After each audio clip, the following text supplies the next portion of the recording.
तो hello guys what's up and welcome back to our channel. तो guys माने बहुत दिनों पर रखी आज फाइनली एसएससी जीडी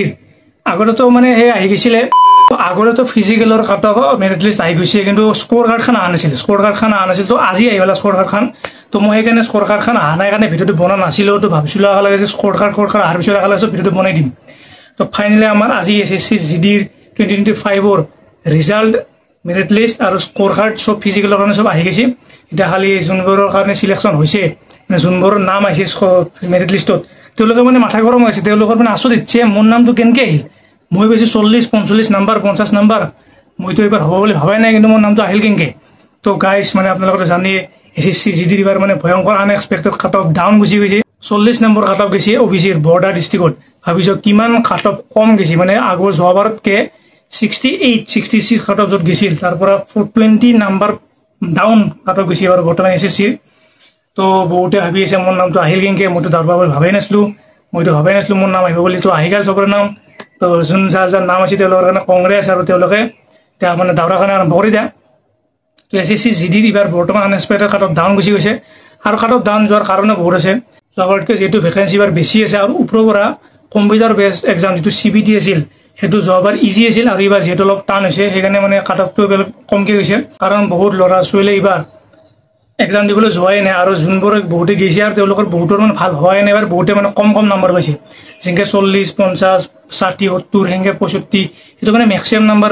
ল'ৰা ছোৱালী সিমান মান নাম্বাৰে পাইছে। তো যোৱাবাৰ এসএসসি জিডি 2024 মানে 2024 টোটেল ভেকেঞ্চি আছিল 46617টা আৰু এবাৰ আছে 53690টা ভেকেঞ্চি ভাবিছক মানে কমেও 7000 প্লাস ভেকেঞ্চি এবাৰ ইনক্ৰিজ হৈছে আগতকৈ যোৱাবাৰতকৈ ভেকেঞ্চি এবাৰ বেছি আছে আৰু অসমৰ এবাৰ টোটেল ভেকেঞ্চি আছে মানে ধৰি লওক বৰ্ডাৰ জেনেৰেল সব ডিস্ট্ৰিক্টৰ মই আকালে মিলাই কিনে কৈছো 5678টা ভেকেঞ্চি টোটেল আছে এবাৰ অসমত তাৰে ভিতৰত মেলৰ কাৰণে মানে পুৰুষৰ কাৰণে ভেকেঞ্চি আছে 5114টা মানে টোটেলত কৈছো দ মানে গোটেইখিনি ডিস্ট্ৰিক্টৰ গোটেইখিনি কাষ্টৰ হিচাপত মই টোটেলত কৈছো যে 5114টা টোটেল ভেকেঞ্চি আছে পুৰুষৰ কাৰণে আৰু মহিলাৰ কাৰণে মানে ফিমেলৰ কাৰণে টোটেল ভেকেঞ্চি আছে 564টা ওপৰৰ পৰা এবাৰ নাক্সল ডিস্ট্ৰিক্ট জয় এবাৰ ইনক্লুড আছে যেহেতু যোৱাবাৰ নাছিল এবাৰ আহিছে তো এখানে এবাৰ ভেকেঞ্চি বহুত বেছি আছে মানে প্ৰথমতে অসমত আমাৰ আপোনালোকক মই কাট অফ বৰ কৈ দিওঁ যে কিমান কাট অফ গৈছে এবাৰ ওবিসিত বৰ্ডাৰ ডিস্ট্ৰিক্টত টোটেল ভেকেঞ্চি আছে 1160টা তাৰে কাট অফ গৈছে 40 ওবিসিৰ জেনেৰেল ডিস্ট্ৰিক্টত টোটেল ভেকেঞ্চি আছে 1288টা তাৰে কাট অফ গৈছে 42 এসসিৰ বৰ্ডাৰ ডিস্ট্ৰিক্টত টোটেল ভেকেঞ্চি আছে 344টা কাট অফ গৈছে 41 আৰু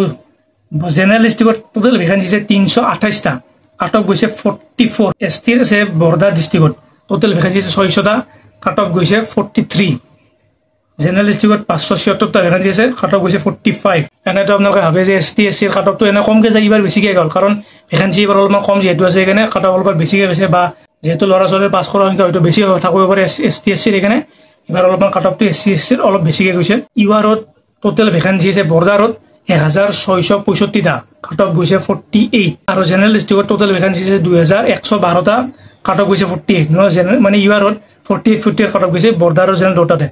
আৰু ইউডব্লিউএছৰ কাৰণে টোটেল ভেকেঞ্চি আছে বৰ্ডাৰ ডিস্ট্ৰিক্টত 8টা মাত্ৰ আৰু কাট অফ গৈছে 79 আৰু জেনেৰেল ডিস্ট্ৰিক্টত আছে 24 টোটেল ভেকেঞ্চি আৰু কাট অফ গৈছে 40 ইডব্লিউএছত অলপমান কাট অফটো মানে বহুত ডাউন বৰ্ডাৰ ডিস্ট্ৰিক্টত 79 আৰু জেনেৰেল ডিস্ট্ৰিক্টত 40 মানে বহুত ডিফাৰেন্স 30 নম্বৰ ডিফাৰেন্স কাট অফত গৈছে বৰ্তমান। এয়া আছিল অসমৰ কাট অফটো এনে যোৱাবাৰতকৈ বহুত কমে গৈছে এইবাৰ কাৰণ 40 45 কাট অফ যোৱাবাৰ বহুত গৈছিল 66 68 69 হেনকে কাট অফ গৈছিল যোৱাবাৰ তো এবাৰ 20 নম্বৰ তলত কাট অফ গৈছে যেহেতু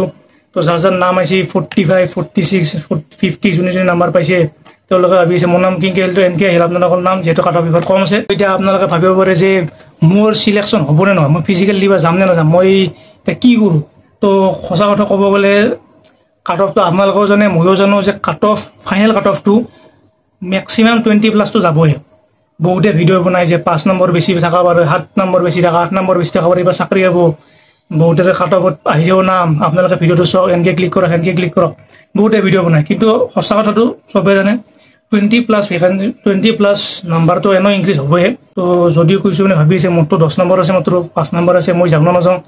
তো তোমালোকে যাই চাব পাৰা এক্সপিৰিয়েঞ্চৰ কাৰণে কাৰণ যোৱাবাৰ মই যেনেকৈ গৈছিলোঁ মোৰো যোৱাবাৰ মাত্ৰ কাট অফৰ পৰা মানে ফাইনেল নহয় ফিজিকেল কাট অফৰ পৰা মাত্ৰ মোৰ 5 নম্বৰ বেছি আছিল তথাপিতো মই গৈছিলোঁ মই জানো মোৰ সিলেকশ্যন নহয় বুলি তথাপিতো মই এক্সপিৰিয়েঞ্চৰ কাৰণে গৈছিলোঁ আৰু যাই কিনে মই পুৰা ৰানিং মেডিকেল ফিজিকেল চব পাছ কৰি আহিছোঁ সেইকাৰণে এক্সপিৰিয়েঞ্চটো লাগে যোৱাবাৰ যিহেতু মই যাই কিনে এক্সপিৰিয়েঞ্চটো হৈছি তো এইবাৰ মই যাব পাৰি বিন্দাছ চিন্তা কৰা নাই আৰু এইবাৰ অলপমান যিহেতু মোৰ অলপমান আছে নাম্বাৰটো তো আছে দিয়ক নাম্বাৰ অলপমান আপোনালোকক পিছত ক'ম চিলেকশ্যন হওক বা নহওক আপোনালোকে এক্সপিৰিয়েঞ্চৰ কাৰণে যাব পাৰে কাৰণ যোৱাবাৰ আপোনালোকক এটা ঘটনা কওঁ মোৰ এটা লগৰ চলি সি মাত্ৰ 1 নম্বৰ বেছি হৈছিল ফিজিকেলৰ কাট অফৰ পৰা মানে ফিজিকেল কাট অফ বৰ্ডাৰ ডিষ্ট্ৰিক্টত আমাৰ বাক্সা ডিষ্ট্ৰিক্টত কাট অফ গৈছিল 68 বৰ্ডাৰ ডিষ্ট্ৰিক্টৰ পৰা সি পাইছে 69 সি জানে ইয়াৰ চিলেকশ্যন নহয় আৰু চবেই জানে কিন্তু ষ্টিল সি গেছি ফিজিকেল দিছি মেডিকেল দিছি চব পাছ কৰি গুজিছি মোৰ লগত কাৰণ সি এক্সপিৰিয়েঞ্চৰ কাৰণে গেছি তো তাৰ এক্সপিৰিয়েঞ্চ হৈছে কি হয় কি নহয় কি গম পালাক চবখিনি কথা কেনেকৈ মেডিকেল হয় কেনেকৈ ফিজিকেল হয় তো সেইকাৰণে আপোনালোকে ফিজিকেলটো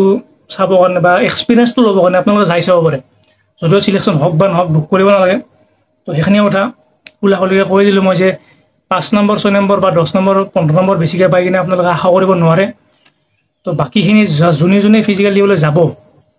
তেওঁলোকক চবতকৈ ইম্পৰ্টেণ্ট কি হয় ডকুমেণ্টছ কি লাগিব আপোনালোকক মই কৈছোঁ এফালৰ পৰা ডকুমেণ্টছৰ ভিতৰত চবতকৈ ইম্পৰ্টেণ্ট কি all matric high secondary everything document নিজৰ birth certificate caste certificate PAN card Aadhaar card voter কাৰ্ডখন বনাই ল'ব ভোটাৰ কাৰ্ড দৰকাৰ নাই হ'লেও লৈ ল'ব PAN card Aadhaar card birth certificate PRC domicile certificate এইবোৰ বনাই ল'ব চেণ্ট্ৰেল কাষ্টখন বনাই ল'ব আৰু অসমৰ যিহেতু HSৰ কাৰণে ৰিলেক্সেশ্যন আছে সেইখন বনাই ল'ব ওপৰৰ পৰা OBC সকলৰ কাৰণে OBC যিবোৰ কেণ্ডিডেট আছে তেওঁলোকৰ কাৰণে NCL দৰকাৰী হয় NCL বনাই ল'ব আৰু যিবোৰে NCC চাৰ্টিফিকেট আছে সেইবোৰে NCC আনি ল'ব যোগাৰ কৰি ল'ব যদি আপোনালোকে NCC চাৰ্টিফিকেটখন ফৰ্ম ফিল আপ কৰোঁতে দিয়া নাই তো আপোনালোকে NCC লৈ যোৱা একো কামত নাই কাৰণ যোৱাবাৰ মই যেতিয়া এক্সামৰ কাৰণে ফিল আপ কৰিছিলোঁ তেতিয়া মই NCC অহা নাছিল তো মই এইখন দিয়া নাছিলোঁ কিন্তু মই ফিজিকেল দিবৰ সময়ত মই NCC আহি গ'ল কিন্তু মই তাকে লৈ গ'লোঁ কিন্তু তেওঁলোকে একচেপ্ট নকৰিলে তো এইবাৰ সেইকাৰণে মই NCC দিছোঁ আৰু এইবাৰ মোৰ NCC নাম্বাৰ প্লাছো হৈছে B চাৰ্টিফিকেটৰ তো যাৰ NCC আছে যোনে জমা দিছে আপোনালোকে স্ক'ৰ কাৰ্ডখনটো দেখা পাইছে আপোনালোকৰ নাম্বাৰ ইনক্ৰিজ হৈছে নে হোৱা নাই NCC নাম্বাৰ প্লাছ হৈছে নে হোৱা নাই যদি নাম্বাৰ প্লাছ হৈছে তেতিয়া আপোনালোকে NCC চাৰ্টিফিকেটখন লৈ যাব যদি হোৱা নাই তেতিয়া নি লাভ নাই তো এইখিনি আছিল ইম্পৰ্টেণ্ট ডকুমেণ্টছ আৰু চবতকৈ ইম্পৰ্টেণ্ট কি ৰানিং পাছ কৰিব নোৱাৰিলে আপোনালোকে একোৱে কৰিব নোৱাৰে আপোনালোকে জানে ৰানিঙত কি হ'ব 24 মিনিটছ মানে 24 মিনিটত 5 কিলোমিটাৰ দৌৰিব লাগে ৰানিং কৰিব লাগে বেলেগ একো নাই আৰু ৰানিং ক'ত হ'ব সেইটো বৰ্ডৰ কুৱেশ্যন থাকে যে ফিল্ডৰ হ'ব নে ৰাস্তাৰ হ'ব নাই আৰু এইবাৰ যিহেতু শুনি আছোঁ RFID লগাব পাৰে তো সেইটো মানে কমপ্লিট ডিটেইলছটো বৰ্তমানলৈ অহা নাই যে ক'ত হ'ব ক'ত নহয় যোৱাবাৰো আমাৰ ৰাস্তাৰ কথা আছিল কিন্তু আমাৰ হৈ গ'ল ফিল্ডত মানে কিছুমানৰ ৰাস্তাত হৈছিল কিছুমান ফিল্ডত হৈছিল তো এইবাৰো ইটাকলৈকে মানে কোনো ধৰণৰ ইনফৰমেশ্যন আহাই নাই যে কি ক'ত হ'ব ক'ত নহয় তো যদি আহে আপোনালোকক মই কৈ দিম ৰাস্তাতে হয় না ফিল্ডতে হয় না RFID লগাব নালাগে তো আপোনালোকে সেইখিনি জানে যে 5 কিলোমিটাৰ 24 মিনিট দৌৰিব লাগে তাৰপিছত হাইট লাগে ল'ৰাৰ কাৰণে 170 চেণ্টিমিটাৰ আৰু ছোৱালীৰ কাৰণে 155 চেণ্টিমিটাৰ সেইখিনি আপোনালোকে চাই ল'ব যে আপোনালোকৰ হাইটটো আছে নাই আৰু যিহেতু অসমত চিন্তা নাই হাইট চেষ্ট ৰিলেক্সেশ্যনৰ যিহেতু চাৰ্টিফিকেটখন বনালে হৈয়ে যায় তো সেইখন বনাই ল'ব যিহেতু কাৰোবাৰ হয়তো হাইট নাথাকিব পাৰে বা চেষ্ট নাথাকিব পাৰে সেইখন বনালে হৈ যাব আৰু আপোনালোকে জানে NCC চাৰ্টিফিকেটৰ বোনাছ মাৰ্ক কিমান আছে যদি C চাৰ্টিফিকেট আছে 5% বোনাছ মাৰ্ক যদি B চাৰ্টিফিকেট আছে 3% বোনাছ মাৰ্ক আৰু যদি A চাৰ্টিফিকেট আছে 2% বোনাছ মাৰ্ক যেহেতু মোৰ B চাৰ্টিফিকেটখন আছিল তো মই 2% বোনাছ মাৰ্ক পাইছিলোঁ আৰু যোৱাবাৰতো মোৰ নহ'ল ইনক্লুড কিন্তু এইবাৰ ইনক্লুড হৈ গৈছে আৰু এইবাৰ নাম্বাৰটো অলপমান আগতকৈ আছে তো আশা কৰিছোঁ এইবাৰ হ'ব আৰু আপোনালোকৰো হ'ব কাৰোবাৰ হ'লেও তো এইখিনি আছিল ক'ব লগা বিষয়ে SSC GDৰ স্ক'ৰ কাৰ্ড আহিল আৰু কিছুমানে মানে ফাল্টুতে ভিডিঅ' বনাইছে এটা লিংকত ক্লিক কৰি কিনে ৰেজিষ্ট্ৰেশ্যন নাম্বাৰ দিয়া কিবা নাম্বাৰ দিয়া আপোনালোকে স্ক'ৰ কাৰ্ড চাব ফিজিকেলৰ মেৰিট লিষ্ট অহাৰ পৰা মই কমো 200-100টামান ভিডিঅ' দেখাই হৈছে এনেকুৱা আছে য'ত স্ক'ৰ কাৰ্ডৰ কথা দি আছে য'ত নেকি স্ক'ৰ কাৰ্ড এতিয়ালৈকে ওলাই নাছিল আজি ওলাইছে স্ক'ৰ কাৰ্ড তো কিছুমানে এনে মানে ফাল্টুতে ভিডিঅ'বোৰ বনাই থাকে তো সেইবোৰ ভিডিঅ' চাই লাভ নাই আপোনালোকে ডাইৰেক্ট SSCৰ ৱেবছাইটত যাব তাতে নিজৰ registration number passport fill up কৰি কিনে যে ৰিজাল্ট বুলি লিখা আছে ৰিজাল্টত ক্লিক কৰিব আৰু আপোনালোকে নিজৰ ৰিজাল্টটো চাব পাৰিব আৰু ফাল্টু ভিডিঅ'বোৰ চাই লাভ নাই তো আজিকালি এইখিনি সমাপ্ত কৰিলোঁ নেক্সট ভিডিঅ'ত লগ পাই আছোঁ